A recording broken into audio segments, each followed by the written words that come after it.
লিউম্মাতির রাসূল আনি ইবুদুল্লাহ ওয়াজতানিবুত তাগুত।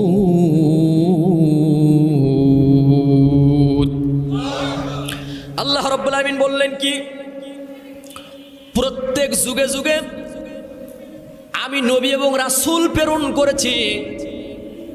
তাদের একটাই কাজ ছিল, তাদের একটাই মিশন ছিল। আল্লাহ তাআলা বলছেন, প্রত্যেক যুগে যুগে নবী এবং রাসূলকে প্রেরণ করেছি। এদের দায়িত্ব হচ্ছে তোমরা এক অবের ইবাদত করো, অর্থাৎ তাগুতি শক্তির ধার কাছেও যায় না, তাগুতি শক্তির অনুসরণ করো না। এই কথা কার? তাহলে এমন কেউ যেন বলতে পারে না যে আমাদেরকে দেখানোর জন্য আমাদের কাছে কোনো নবী আসে নাই, কোনো বার্তাবাহক আসে নাই। কোন রাস্তা সঠিক আর কোনটা বাঁকা রাস্তা, এই রাস্তা দেখে দেওয়ার দায়িত্ব নিয়েছেন তিনি হলেন কে? পথ দেখিয়ে দিয়েছেন কোনটা সঠিক রাস্তার কোনটা বাঁকা রাস্তা। সঠিক রাস্তায় সিরাতুল মুস্তাকিম পথে যদি আপনি আমি চলতে পারি, তাহলে তার জন্য রব হাতছানি দিয়ে রাখতেছে। তাদের জন্য শুভ সংবাদ হয়েছে সেই জান্নাতুল ফিরদাউসের মেহমান। চিৎকার মেরে আল্লাহু আকবার। সেই জান্নাতে যাওয়ার দরকার আছে না নাই? কারা কারা জান্নাতে যেতে চান না? হাত তোলেন। আপনারা আলহামদুলিল্লাহ খুব সুন্দর বুঝেছেন। কারা কারা জান্নাতে যেতে চাই দু হাত উঁচু করে আল্লাহকে দেখাই। লিল্লাহে তাকবীর, লিল্লাহে তাকবীর। বাস, আল্লাহ রাব্বুল আলামিন প্রত্যেক যুগে যুগে নবী এবং রাসূলদের পাঠায় একটাই কাজ, একটাই দায়িত্ব, এক রবের ইবাদত করো। সেই রবের ইবাদত করতে গিয়ে দুনিয়ায় আমরা মানুষের তৈরি করা আইন কানুন দিয়ে চলতে চাই। এরকম পথ মত আছে না নাই? মানুষের তৈরি করা আইন দিয়ে যদি আপনি চালান, চলতে চান, আল্লাহ তাআলা তাদের সম্পর্কে কি বলছেন? وَمَن يَبْتَغِ غَيْرَ الْإِسْلَامِ دِينًا فَلَن يُقْبَلَ مِنْهُ وَهُوَ فِي الْآخِرَةِ مِنَ الْخَاسِرِينَ। আল্লাহ রাব্বুল আলামিন বললেন, যে বা যারা আমি রব্বুল আলামিন আমার দেওয়া দিন ব্যবস্থা থেকে বাদ দিয়ে মানুষের তৈরি করা আইন দিয়ে নিজের জীবন চালাতে চায়, রাষ্ট্র চালাতে চায়, দেশ চালাতে চায়, আমি আল্লাহ কোশ্চেন কেন তাদের কাছ থেকে ওটা গ্রহণ করব না। আর কিয়ামতের দিন তারা হবে ক্ষতিগ্রস্ত। কথা কার?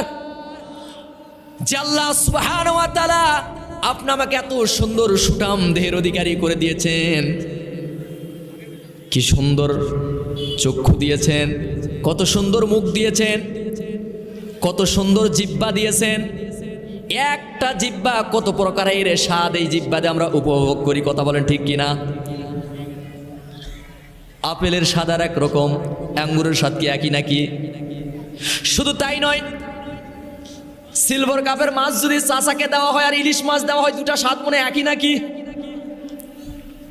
চাচার সামনে যদি সিলভার কাপের মাছও দেন, ইলিশ মাছও দেন, চাচা সিলভার কাপ মাছ সরাই দিয়ে ইলিশ মাছ মুচকি মারে হাসবে আর খাবে। কথা বলেন ঠিক কিনা? জিহ্বা তো একটা স্বাদ কই রকম লাগে। শুধু তাই নয়, আবার যদি আপনার অন্য তরকারি যদি দেন, সেই তরকারির ভিতরে যদি একটু আমটি হয়ে যায়, নষ্ট হয়ে যায়, মুরব্বী চাচা সঙ্গে সঙ্গে বলবে এই তরকারি চলবে না, কারণ নাক সঙ্গে শুকনে সিগন্যাল দিয়েছে এটা টক হয়েছে। কথা বলেন ঠিক কিনা? আল্লাহ রাব্বুল আলামিন এজন্য কত সুন্দর একটা বডি আপনি আমাকে টাকসার হিসাবে দিয়ে দিলেন। এইটার শুকরিয়া আদায় করার দরকার আছে না নাই? আমার মনে হয় আল্লাহ রাব্বুল আলামিন কত সুন্দর করে মানুষের এই টাকসারটাকে সৃষ্টি করেছে। বান্দা, তুমি কোন জিনিসটাকে তুমি অস্বীকার করবে? আমি কি তোমাদেরকে নিয়ামত দিয়েছি? আমরা তো মনে করি এই দুনিয়ায় আসবো। সূরাতুল ফাতিহায় আমরা নামাজের ভিতরে তেলাওয়াত করি কি, ইয়াকা না'বুদু ওয়া ইয়াকা নাস্তাঈন। আমরা কি বলি? কেবলমাত্র রব্বুল আলামিন তোমারই ইবাদত করি আর তোমারই কাছে সাহায্য চাই, এ কথা নামাজে কার কাছে বলতেছি? এই কথা নামাজে আল্লাহর কাছে বলতেছি। রব্বুল আলামিন কেবলমাত্র শুধুমাত্র তোমারই ইবাদত করি, আবার তোমার কাছেই চাই। কিন্তু যেই মাত্র নামাজ থেকে ফিরে যায়, বড় বড় গাছ দেখলে গাছের কাছেও সোল চাই, এমন মা বোন আছে না নাই? কি বলেন? আবারও কবরে চাই, এরকম লোক সমাজে আমরা আসি না নাই? দেওয়ানোর মালিক কে? দেওয়ানোর মালিক একমাত্র আল্লাহ। আল্লাহর কাছে আমাদের চাইতে হবে, কথা বলেন ঠিক কিনা? আল্লাহ রাব্বুল আলামিন বলছে, বান্দা কেবলমাত্র শুধুমাত্র আমি রব্বুল আলামিন আমার কাছে চাও। আপনার ডাক্তারের কাছে যাবেন, অসুস্থ হয়েছেন, ডাক্তারের কাছে যাওয়ার আগে, বিশ্বাস করার আগে কেবলমাত্র শুধুমাত্র প্রথম নাম্বার আপনার মেসেজটা পাঠিয়ে দিতে হবে রবের কাছে, কথা বলেন ঠিক কিনা? যে রব্বুল আলামিন আমি বিপদে পড়েছি, অসুস্থ হয়েছি, আল্লাহ আমাকে শেফা দান করে দিও। রবের কাছে মেসেজ দেওয়ার পর আপনি ডাক্তারের কাছে যান, সমস্যা নাই। কিন্তু রবকে ভুলে যাওয়া যাবে না। আল্লাহ রাব্বুল আলামিন কুরআনুল কারীমের মধ্যে বলছে, বান্দা নিয়ামতের যখন শুকরিয়া আদায় করবে, আমি আল্লাহ তাআলা তখন তোমাদের নিয়ামতগুলি বাড়াই দেব। আল্লাহ তাআলা বলছেন, লা ইন শাকারতুম লা আযীদান্নাকুম ওয়া লা ইন কাফারতুম ইন্না আযাবি লাশাদীদ।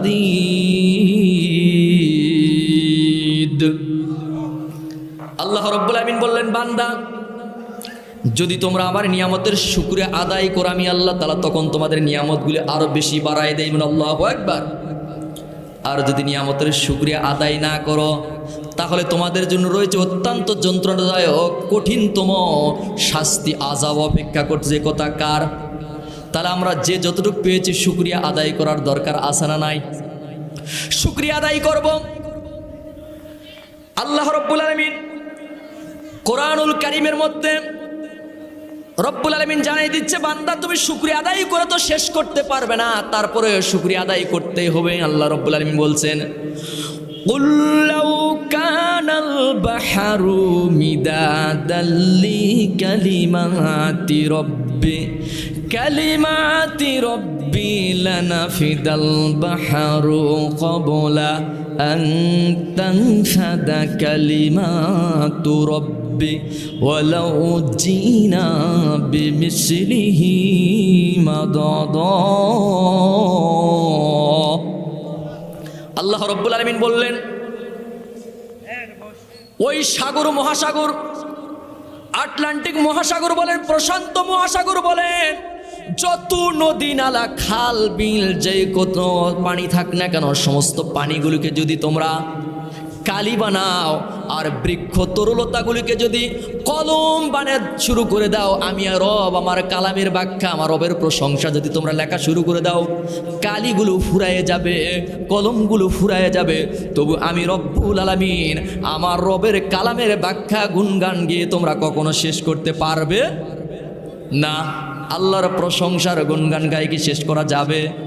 তারপর আমরা প্রশংসা আদায় করা ছাড়ব না। সাহাবায়ে কেরামেরা কি করেছেন? তারা দ্বীনের জন্য, কোরআনের জন্য নিজের জীবনটা পর্যন্ত তারা বিলীন করে দিয়েছেন। ইসলাম তো আমরা জন্মসূত্রে মায়ের পেট থেকে পড়েছি, বাবা এ মুসলমান, দাদা এ মুসলমান, আমরা মুসলমান বলে শুধু দাবি করি। ভোটার আইডি কার্ডে আপনি মুসলমান থাকতে পারেন হয়তো, কিন্তু আপনি অরিজিনাল রবের কাছে মুসলমানিত্ব আপনার আছে নাকি সেটা একটু চেক করার দরকার আছে না নাই? নামাজ নাই, রোজা নাই, দিন বোঝা নাই, ইসলামের বিপক্ষে কথা বলে, দিনের বিপক্ষে কথা বলে, আবারও বলে হুজুর নামাজ না পড়ে ইমান ভালো আছে, এরকম লোক সমাজে আছে না নাই? কিন্তু আপনার এলাকায় হয়তো নাই। আবার কিছু লোক সমাজের আছে, হুজুর ওই লোকটাকে আপনি কি মনে করেন, ওই লোকটা খুবই ভালো, না হয় খালি নামাজই পড়ে না।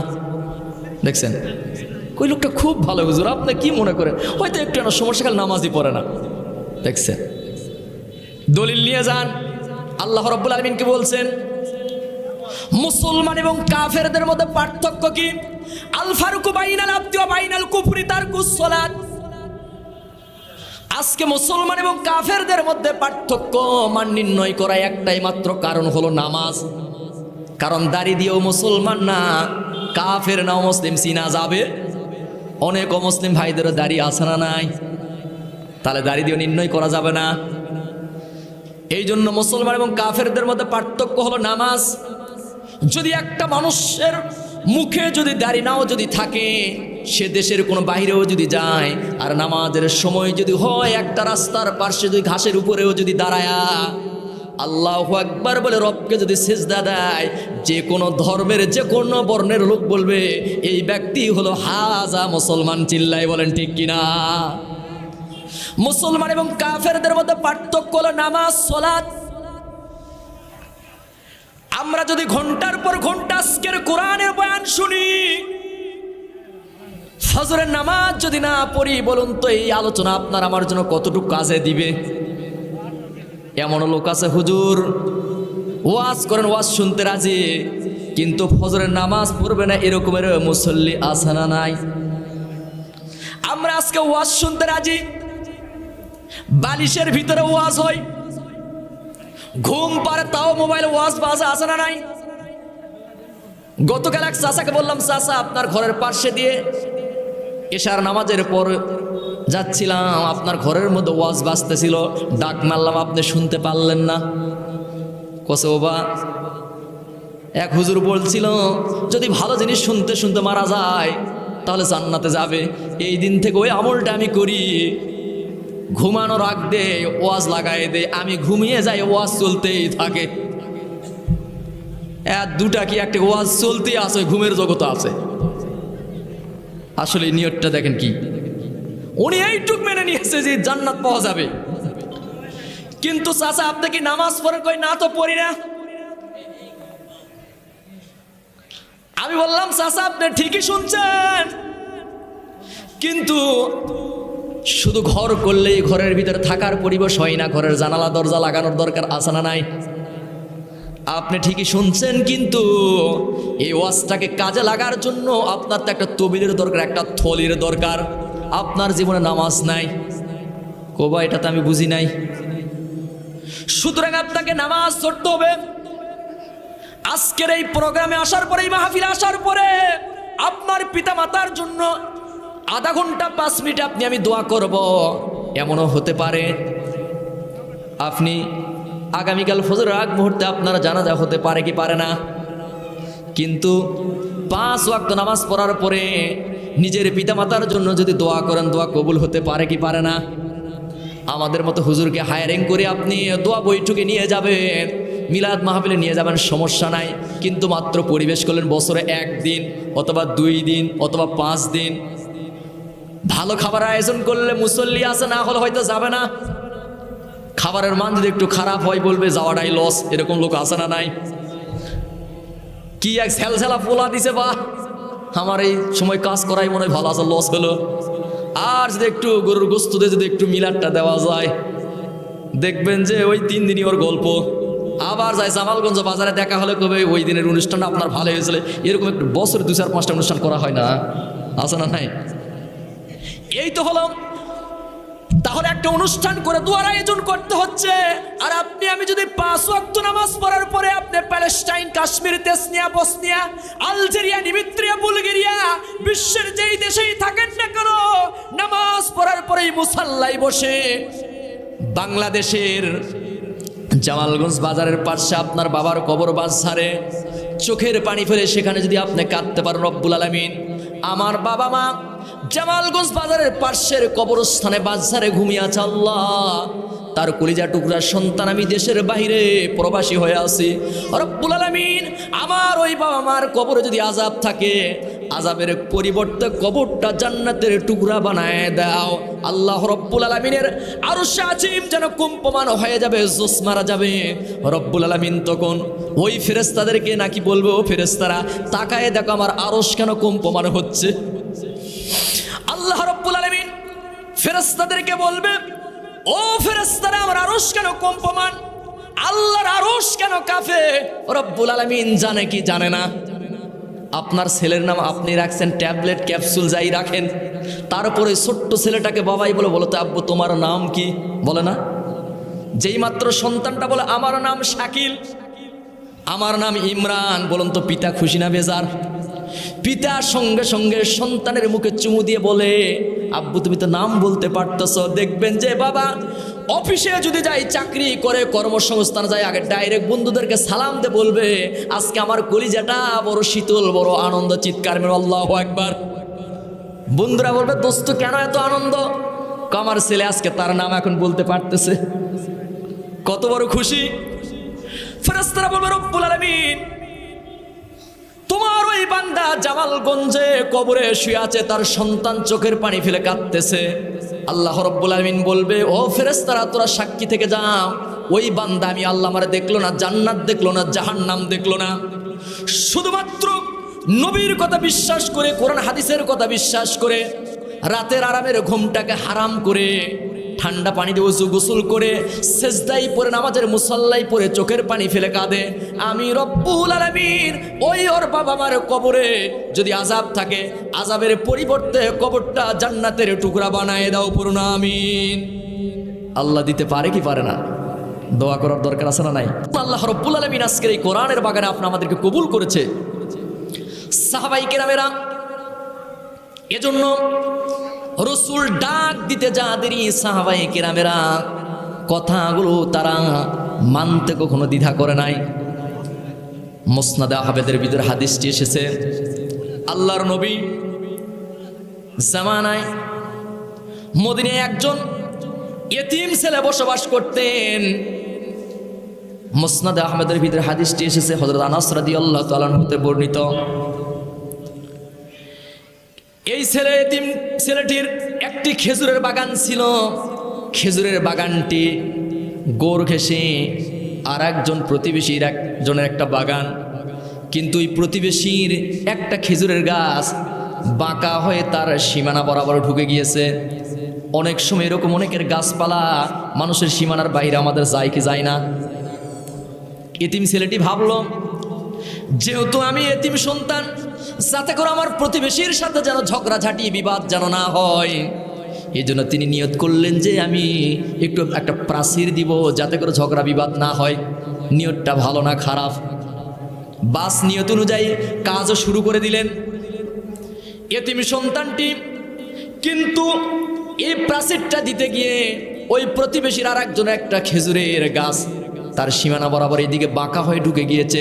বলুন তো, একটা গাছ যদি তার সীমানার ভিতরে বাঁকা হয়ে ঢুকে যায়, প্রাচীরটা কি আর সোজা মতো দেওয়া যাবে? ঠিকঠাক মতো দেওয়া যাবে না। এতিম সন্তানটি কি করলেন? ওই প্রতিবেশীর খেজুরের বাগানের মালিকটির নাম ছিল আবুল উবাবা। এই আবুল উবাবার বাড়িতে গিয়ে বললেন, ও চাচা, আমার খেজুরের বাগানের গুড় ঘেঁষে, যেহেতু আপনার একটা খেজুরের বাগান, ও চাচা আমি একটু প্রাচীর দেওয়া শুরু করে দিলাম, একটু বাধাই পড়ে গেলাম। আপনার একটা খেজুরের গাছ আমার সীমানার ভিতরে প্রবেশ করেছে, যাতে করে আমি এই খেজুরের বাগানটার প্রাচীরটা দেওয়া আমার কাছে কষ্টকর হচ্ছে সীমানার। ও চাচা, আপনি যদি ইচ্ছা হয় ওই খেজুরের গাছটা আমাকে দান করতে পারেন, না হয় টাকার বিনিময়ে আমার কাছে বিক্রয় করতে পারেন। প্রস্তাবটা বলুন তো ভালো না খারাপ? চিল্লাই বলুন, ভালো না খারাপ? ভালো। ওই আবুল উবাবা বললেন, না, আমি তোমাকে দানও করব না, টাকার বিনিময়ে তোমার কাছে খেজুরের গাছটি বিক্রয় করব না। এক পর্যায়ে ওই এতিম সন্তানটি আবার কাকুতি মিনতি করে বললেন, চাচা দেখেন আমার একটু সমস্যা হয়ে যাচ্ছে, আপনি টাকার বিনিময়ে বিক্রয় করতে পারেন, ইচ্ছে হলে আমাকে স্বেচ্ছায় দানও করতে পারেন। কিন্তু এক পর্যায়ে তিনি রাজি হলেন না, তৃতীয়বারও আবার বললেন, রাজি হলেন না। এই এতিম সন্তানটি বুঝতে পারলেন, যেহেতু আর দেওয়ার জন্য রাজি হইলেন না, এই বিচার স্বয়ং বিশ্বনবী জনাবে মুহাম্মদ রাসূলুল্লাহ সাল্লাল্লাহু আলাইহি সাল্লামের কাছে ছাড়া আর সম্ভব নয়। বাস আল্লাহর নবীর কাছে গিয়ে বললেন, ইয়া রাসূলুল্লাহ, ইয়া হাবিবাল্লাহ, আমার একটা খেজুরের বাগান, তার গরু ঘেঁষে আর একজন প্রতিবেশীর একটা খেজুরের বাগান আছে, তার একটা গাছ আমার সীমানা বরাবর ঢুকে গিয়েছে। নবীজি, আমি প্রাচীর দেওয়া শুরু করলাম, যাতে করে আমার কাছে দেওয়া বড় কষ্টকর হচ্ছে। আল্লাহর নবী বললেন, বাগানটা কার? বলছে ওই আবুল উবাবার বাগান। আল্লাহর নবী বললেন সাহাবায়ে কেরামদেরকে বলে আবুল উবাবাকে তোমরা ডেকে পাঠাও। আল্লাহর নবী আবুল উবাবাকে বললেন, ও আবুল উবাবা, তোমার ওই খেজুরের বাগানের একটা গাছ যেহেতু এই সীমানা বরাবর প্রবেশ করেছে, যাতে করে এই খেজুরের গাছটা তুমি ইচ্ছে করলে এতিম সন্তানটিকে দান করতে পারো, না হলে টাকার বিনিময়ে বিক্রয় করতে পারো। স্বয়ং নবীজি বলছেন, আবুল বাবা বলছেন, ইয়া রাসূলুল্লাহ, ইয়া হাবিবাল্লাহ, আমি একটা খেজুরের গাছ তাকে দানও করব না, টাকার বিনিময়ে বিক্রয় করব না। আল্লাহর নবী আবার বললেন না।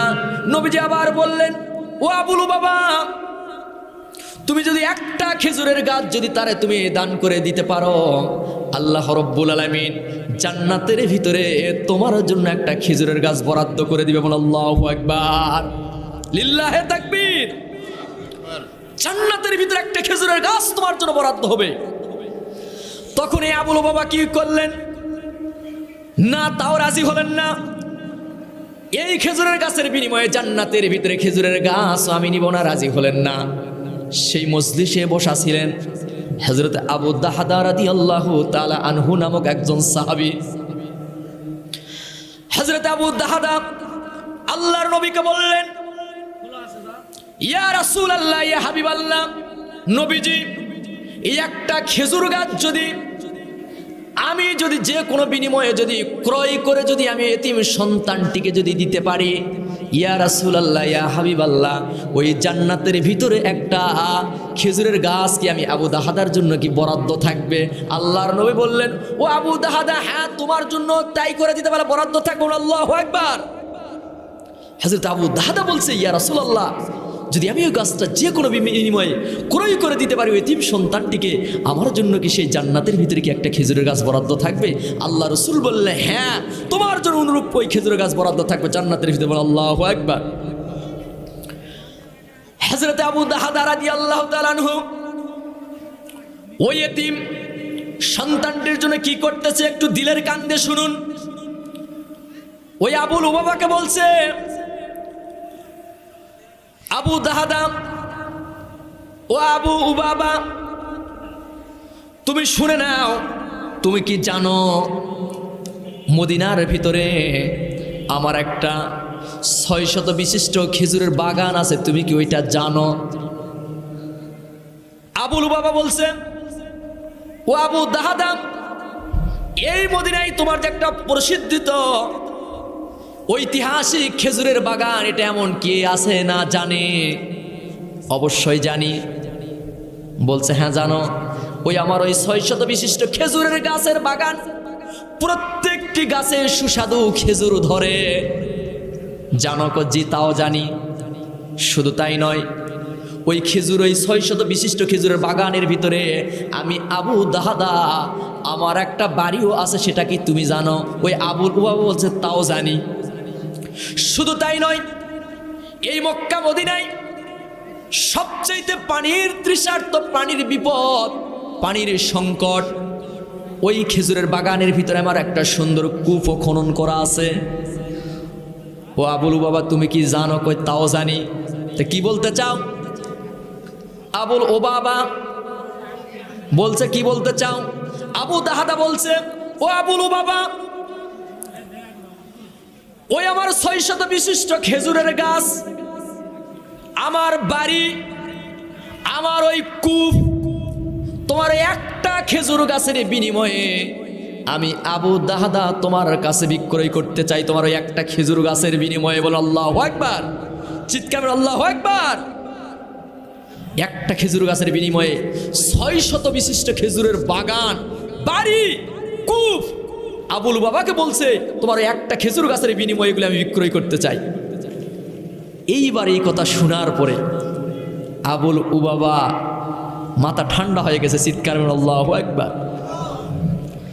আপনি একটা জয়পুরহাটে গরু নিয়ে গেছেন, গরুর দাম 50,000 হবে, 1,20,000 টাকা দাম করলে চাচার মাথা ঠিক থাকবে? চাচা মুসকিমের হাসছে। চাচা ভাবতেছে টাকা 2 নম্বরে দিবে না 3 নম্বরে দিবে, কি বলেন? আবুল উবাবা বলছে, ও আবু দাহদা, তুমি তাহলে কি সত্যিই কি এরা বলেছ দিবে? উপস্থিত সাহাবায়ে কেরাম সকলেই বললেন, ও আবুল বাবা, তুমি শুধু খালি দিতে চাও, আমরা প্রয়োজন পড়লে তোমার সাক্ষী হয়ে যাব। বাস আবুল বাবা কি করলেন, 600 বিশিষ্ট খেজুরের বাগান, বাড়ি কূপের বিনিময়ে তার ওই একটা খেজুর গাছ হযরত আবু দাহদার কাছে বিক্রয় করে দিলেন। বল আল্লাহু আকবার, লিল্লাহে তাকবীর। এখন বলুন তো, এই একটা খেজুর গাছের এখন এই মুহূর্তে মালিক হয়ে গেলেন আবু দাহদা। আল্লাহর নবীর কাছে আবু দাহদা বলছেন, ইয়া রাসূলুল্লাহ, ইয়া হাবিবাল্লাহ, এখন যেহেতু এই খেজুরের গাছের মালিক আমি হলাম, এই খেজুরের গাছটা আমি এতিম সন্তানটিকে দান করে দিলাম। সে ইচ্ছে করলে গাছটা কাটতেও পারে, সে ইচ্ছে করলে রেখেও দিতে পারে, বাস আমি দান করে দিলাম। আল্লাহর নবী আবু দাহদাকে বলছে, ও আবু দাহদা, এই মুহূর্তে আমি দেখতে পাচ্ছি আল্লাহ রব্বুল আলামিন তোমার জন্য জান্নাতের ভিতরে অসংখ্য খেজুরের গাছ বরাদ্দ করে দিয়েছে। বল আল্লাহু আকবার, লিল্লাহে তাকবীর। হযরত আবু দাহদা বাগান যেহেতু বিক্রয় করে দিলেন, এখন বলুন তো আবুল উবাবার কাছে কি ওই বাগানটা এখন দেওয়ার দরকার আছে না নাই? বুঝে দেওয়া লাগবে না? আবুল বাবার কাছে এখন বুঝে দেওয়ার জন্য আবু দাহদা বাড়ির দিকে চলে গেলেন। দরজায় যায় নক করলেন, মেন দরজায়। ও উম্মে দাহদা স্ত্রীকে ডাক দিলেন। স্ত্রী ভাবছে আমার স্বামী তো বাসায় চলে আসবে, কেন দরজায় নক করতেছে? দরজায় আবু দাহদা বলছে, ও আমার স্ত্রী, দরজায় চলে আসো, আমি তো আজকে একটা উত্তম ব্যবসা করেছি, উত্তম একটা বিজনেস করে ফেলছি। স্ত্রী বলছে, এমন কি বিজনেস করে ফেলছো? বলছে, জান্নাতের ভিতরে একটা খেজুর গাছের বিনিময়ে আমার এই 600 বিশিষ্ট খেজুরের গাছ, আমার বাড়ি, আমার কূপ, এগুলো তো সব তো বিক্রয় করে দিলাম। বলেন আল্লাহু আকবার। স্ত্রীও যদি ঈমান আলা হয়, আল্লাহওয়ালা স্ত্রী বলছে, বাহ ওগো স্বামী, খুব সুন্দর উত্তম বিজনেস করেছেন তো। আমাদের এই দুনিয়ার এই বাগান বাড়ি, এই খেজুরের বাগানের চাইতে ওই জান্নাতের ভিতরে একটা খেজুরের গাছই আমাদের কাছে অনেক মূল্যবান। চিৎকার মেরে আল্লাহু আকবার। বাস সন্তান ছেলে মেয়েদেরকে নিয়ে এখন বাগান থেকে বের হয়ে যাও, চলে আসো। দেখুন তো বন্ধুগণ, হযরত আবু দাহদা একটা জান্নাতের খেজুর গাছের বিনিময়ে 600 বিশিষ্ট যদি খেজুর গাছ দিতে পারে, বাড়ি দিতে পারে, কূপ যদি দিতে পারে, এই দুনিয়ায় আমরা জান্নাতের জন্য, আল্লাহর মেহমান হওয়ার জন্য আমরা কি নিজেদের জীবনটাকে রাজপথে দিতে পারবো কি পারবো না? জীবনটা পর্যন্ত বিলীন করে দিতে হবে। কবি বলেছেন, এমন জীবন করিবে গঠন, মরণে হাসিবে তুমি, কাঁদিবে ভুবন। এমন সুন্দর জীবন তৈরি করার দরকার আছে না নাই? এমন জীবন তো তৈরি করলাম, এই তো কয়েকদিনের ঘটনা আমাদের মাঝ থেকে বিদায় নিল।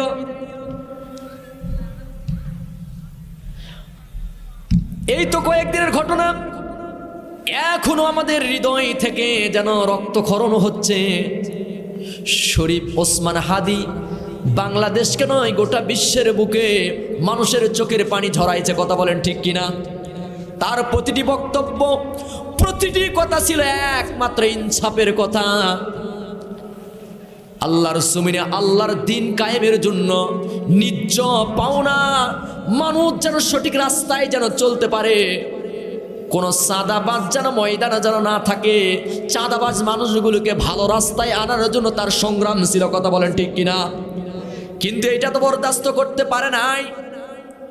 কিন্তু না, ওনার তো সবসময়ের জন্য তামান্না ছিল, স্বপ্ন ছিল, রব্বুল আলামিন আমাকে যদি মৃত্যু দাও, আমার মৃত্যুটা তো যেন শহীদি মৃত্যু হয়। চিৎকার মেরে আল্লাহু আকবার।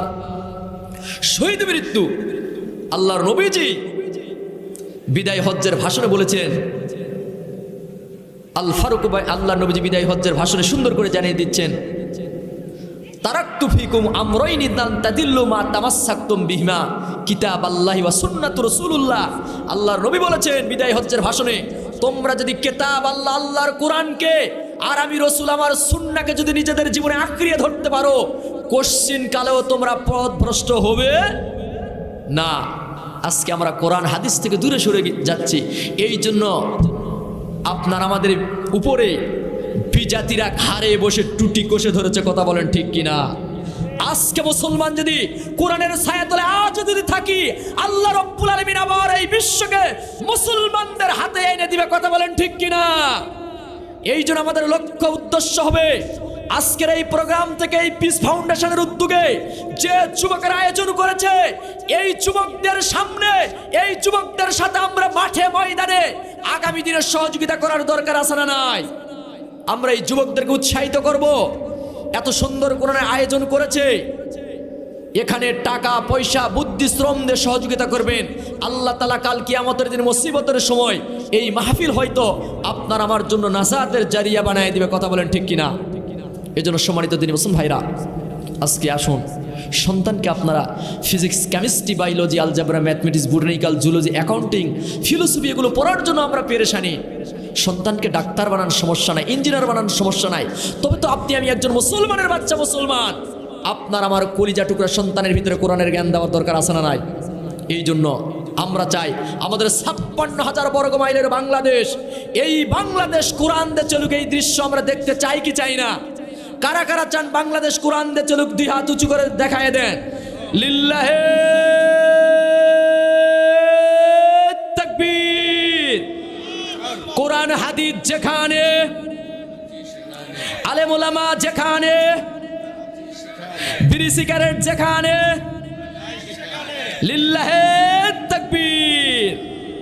বাস এই কোরআন দিয়ে যদি পার্লামেন্ট চলে, সেই সমাজে চোর, ডাকাত, সন্ত্রাস, চাঁদাবাজ খুঁজে পাওয়া বড় কষ্টকর হবে, কথা বলেন ঠিক কিনা?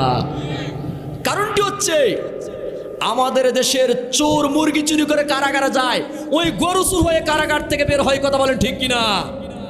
কারাগার থেকে বের হয়ে আসার পরে শার্টের কলার ঝোলায় আর বলে কেমন তো একটা ডিগ্রি, আমার র্যাঙ্ক বাড়লো, কি বলেন? কারাগার থেকে বের হয়ে আসার পর র্যাঙ্ক বাড়ে বলে।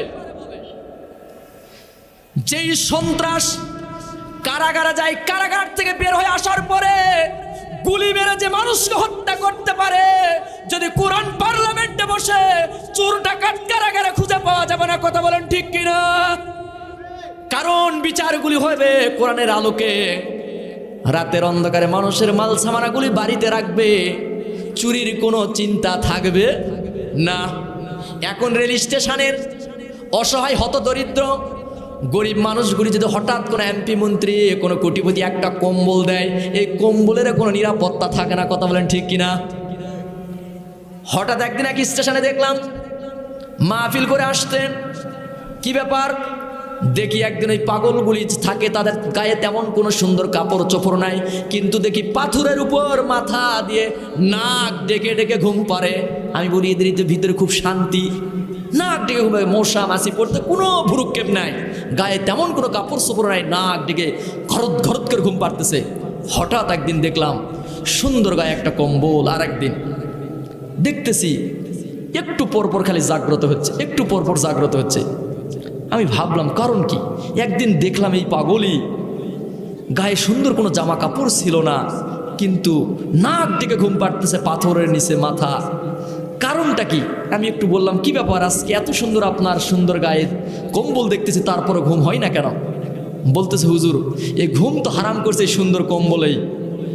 কি ঘুম তো হারাম করছে এই সুন্দর কম্বলেই? আগে গায়ে সুন্দর কোনো কম্বল ছিল না, নাক ডেকে ঘুম পাড়তাম, কোনো চিন্তাও ছিল না। যেই মাত্র নেতা একটা কম্বল দিয়েছে, কোটিপতি একটা কম্বল দিয়েছে, এই কম্বলের টেনশনে দুঃখে আর ঘুম ধরে না। যদি নাক ডেকে ঘুম পারি না জানি কম্বলটা করে হিরঞ্চি নিয়ে যায়, কথা বলেন ঠিক কিনা? মনে করছেন সম্পদ মনে হয় বেশি হলেই ওই লোকটা শান্তি আছে? না, নাই। বহুত বড় বড় কোটিপতির সাথে আমরা সময় দিয়ে দেখেছি। আজকে আপনি তাকায় দেখেন, আপনার এলাকায় বহুত শিল্পপতি কোটিপতি থাকতে পারে, তাদের সিসি লোন যদি পরিশোধ করে ওই দরজায় থালালে বসে থাকা লাগবে, কথা বলেন ঠিক কিনা? উপরে দেখতেছেন খালি টাইস চাকচিক্য, ভিতরে কিছু নাই, খেতার বালুস, কি বলেন? শান্তি নাই। অথচ রিক্সা চালায়, ফ্যান চালায়, 1 কেজি চাল ডাল এনেছে, স্ত্রী রান্না করতেছে, এইটা নিয়ে নাক ডেকে ঘুম পাড়তেছে, আছে না নাই? অথচ বহুত বড় বড় কোটিপতি ঘুমের ট্যাবলেট না নিয়ে গেলে ঘুম ধরে না, আছে না নাই? একদিন ঘুমের ট্যাবলেট মিস করেছে, পরের দিন ডাকাতের মতো চোখগুলি লাল লাল। কি চাচা চোখ লাল কেন? কোবা সে কথা বলেন না, রাতে ঘুম হয় নাই কেন? কোবা সে কথা মানে ঘুমের ট্যাবলেট আনিনি, ঘুমও হয় নাই। অথচ রিক্সা চালকের ট্যাবলেট লাগে না, নাক থেকে ঘুম পারে। আল্লাহ তাআলা আপনাকে যে পর্যায়ে রেখেছে এটাই শুকরিয়া আদায় করার দরকার আছে না নাই? যত বড়ই কোটিপতি হন না কেন, কোরআনের রাস্তায় যদি ছেলে মেয়েদেরকে যদি তৈরি করতে না পারেন, বহুত কোটিপতি আমাদের কাছে বলে হুজুর একটু দোয়া করে আমার ছেলেটা ডাল খায়। পাবনাতে একবার মাহফিল করতে গেলাম, এক লোক হাউমাউ করে আমাকে এসে জড়িয়ে ধরে কাঁদতেছে আর বলছে হুজুর একটু দোয়া করে আমার ছেলে ডাল খায়। আমি বললাম আলহামদুলিল্লাহ, এটা তো খুব ভালো খাবার। ডাক্তার তো আমাকে বলে হুজুর ডাল খাবেন, সবজি খাবেন। বলছে না হুজুর এই সেই ডাল তো নয়। আমি বললাম এটা আবার কি ডাল? বলছে এটা তো ইয়াবা, এটা তো ভারত থেকে বাইপাস লাইনে আসে সেই ডাল। আমি বললাম আস্তাগফিরুল্লাহ, নাউজুবিল্লাহ। এই তো হলো পরিস্থিতি। আজকে একটা মাত্র সন্তান, 10 বিঘা 8 বিঘা সম্পদের মালিক, ছেলেটা নেশাগ্রস্ত, হাফ প্যান্ট পরে ঘুরে, এরকম আসে না নাই? অ্যাপাচি পালসার গাড়ি নিয়ে বেড়ায়, R15 গাড়ি নিয়ে বেড়ায়। একটা রিক্সা চালকের মেয়ে দিয়েও ওই ছেলেটাকে বিবাহ দিতে চায় না। রিক্সা চালকের বাসায় যা বলতেছে আপনার মেয়েটা একটু সুন্দর, আমার ছেলেটাকে দিয়ে একটু বিবাহ দিতে চাই। রিক্সা চালক বলে তোমার কোটিপতি সন্তানের দরকার নাই, কারণ আমি রিক্সা চালক, গরিব ঘরে যাব, কিন্তু তোমার ওই 5 তলা তোমার সন্তান যে নিশা রাস্তায় চলতেছে, ওটা 1.5 বছরের মধ্যে 5 তলা বিকে গাছতলায় নামবে। কথা বলেন ঠিক কিনা? এটা বাস্তব সমাজের চিত্র। এই জন্য আসি, আমি আপনাদের সকল উদাত্ত আহ্বান জানাবো, ছেলে মেয়েদেরকে আপনারা ডাক্তার ইঞ্জিনিয়ার বানান, সমস্যা নাই, মাস্টার বানান, সমস্যা নাই, কিন্তু আপনি আমি একজন মুসলমানের বাচ্চা, মুসলমান, ছেলে মেয়েদের ভিতরে কোরআনের জ্ঞান শিক্ষা দেওয়ার দরকার আছে না নাই? কোরআনের জ্ঞান যদি আপনি শিক্ষা নিয়ে দিতে পারেন, আপনার সন্তান দুনিয়ায় বড় বড় ডিগ্রি অর্জন করবে, কিন্তু বসে থাকে প্রস্রাব করার সুযোগ পাবে না, দাঁড়ায় প্রস্রাব করবে। কথা বলেন ঠিক কিনা? আদব কায়দা থাকবে না। সেই জন্য কোরআনের রাস্তায় আমরা চলবো, আগামীর বাংলাদেশ যেন কোরআনের বাংলাদেশ হয়। কথা বলেন ঠিক কিনা? আজকে মানুষ সিদ্ধান্ত নিয়েছে, আজকে মানুষ বুঝতে শিখেছে, সব কিছু দেখা শেষ, আগামীর বাংলাদেশ কোরআনের বাংলাদেশ। কথা বলেন ঠিক কিনা? এই জন্য আমরা সুন্দর মানুষগুলোকে, দল মত নির্বিশেষে সুন্দর মানুষগুলোকে পার্লামেন্টে আগামীতে বসায় দেবে ইনশাআল্লাহ। ভালো মানুষগুলোকে যদি আমরা নির্বাচিত করতে পারি, ওই মানুষগুলো যদি ভালো কাজ করে, আল্লাহ তাআলা আপনার আমার আমল নামায় নেকি দিতে পারে কি পারে না? আর খারাপ মানুষকে যদি বিজয়ী করেন, ওই যত অকাম কুকাম করবে, আপনি আমি মারা যাব, টাকে টাকা কবরে খালি পাপ চলে যাবে। আপনি বলবেন কি ব্যাপার, আমি তো এলা খারাপ কাজ করি নাই। বলছে আপনার আমানত জিনিসটা দিয়েছ, ওই নেতা রাতের অন্ধকারে লাল পানি খাইছে, ওলা আরো গুনাহ আপনার চলে আসে। কথা বলেন ঠিক কিনা? এই জন্য ভালো মানুষগুলিকে আমরা নির্বাচিত করবো ইনশাআল্লাহ। আমাদের 56,000 বর্গ মাইলের বাংলাদেশকে আল্লাহ রব্বুল আলামিন দ্বীনের জন্য, কোরআনের জন্য কবুল করুক। সকলেই পড়ুন আমিন। আলহামদুলিল্লাহ, যেহেতু আমার সময় শেষ প্রান্তে, আমি যতটুকু কথা আপনাদেরকে বলতেছি, এই কথাগুলো আমি সব প্রত্যেকের ইনশাআল্লাহ, কারণ এই 2 দিনের দুনিয়াতে আমরা সেই চিরস্থায়ী আখিরাতের মেহমান হতে চাই। সাহাবাই কেরামেরা তো দ্বীনের জন্য, কোরআনের জন্য নিজের জীবনটা পর্যন্ত দিয়েছে, বুকে আঘাত করেছে, হাত দ্বিখণ্ডিত করেছে, তারপরও তারা জীবন পর্যন্ত বিলিয়ে দিয়েছে। ইসলাম থেকে এক বিন্দু তারা পিছুপা হন নাই।